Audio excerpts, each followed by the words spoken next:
There have been two games that have perked my interest on Steam recently, Medieval Dynasty and Timberborn. So I grabbed Timberborn and thought this would be a great place to do an introducing of it at first impressions. Sometimes fluffy fun surfaces can belie a deeper point.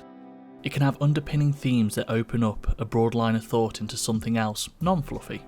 Timberborn has you control a group of beavers that have recently gained sentience and are looking to make use of their natural advantage, their teeth. This allows them to use the wood around your starting area to build structures and develop a township. Think Anno, the Caesar games, or even Tropico. The city builder that is focused on a form of resource management and connections rather than urban planning and traffic. The tutorial sets you a group of basic tasks to create the starting necessary structures for your survival, and I will come back to the word survival, it's quite important to this game. Each beaver is represented on the world and will need to travel between resources to be able to harvest them, carry them to storage, or use them in a building. This means connecting supply lanes to one another to expand your homeland. Each little town centres around a navigation hut that is used to draw the borders of your current area. If you want to expand outside of that area, then you will need to build additional huts and transfer beavers across to them.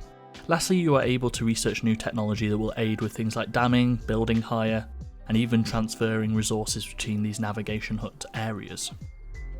This is a cutesy game that has quite a dark backdrop. The beavers were only able to create the space for sentience because the humans in the world messed up real bad and allowed global warming to take them out and kill them. Greenery is only allowed to grow in places near water, hence the ability to direct this becoming important to expand out of your initial area.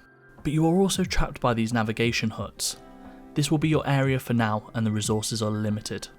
In the background, there is a timer. Drought, thirst, famine are all on the cards, roughly in that order, once per cycle, meaning you better be prepared for them. My first route through this game I wasn't prepared. I saw a drought was coming, but I researched the forester's huts too late. I could not replant trees, meaning I didn't have the basic building materials to build other important buildings. The game had a hidden nature. Survival. I mean, it did tell me a little bit that this was coming, but not in what regard or how to prepare for it, so be warned if this is your first pass. Also, I was limited by the first navigation hut I built. I did try and build another to expand out, but this is actually something that needs to be done later. You can't just move one or two beavers across, because of the fact that you can't transfer materials between the two navigation huts. This leaves you in the position where you have to build a full town around each navigation hut, at least initially. This led to the loss being a little frustrating, but forgivable. The game is in early access after all. But I would say that the signals saying what is required of the player should be a little more signally. So coming around to my feelings on a first impression, well, I don't actually tend to like this game, which is on me. The resource management just doesn't get my brain ticking. But this seems like a competent one of those, and it seems to expand out in the endgame in a really interesting way, having to manipulate the world with damming and transferring water to different sections. So I actually think it's probably quite decent in a lot of ways, but maybe not for me. We'll see if a later video does come. Thank you for watching, my name's been Billy, this has been Timberborn.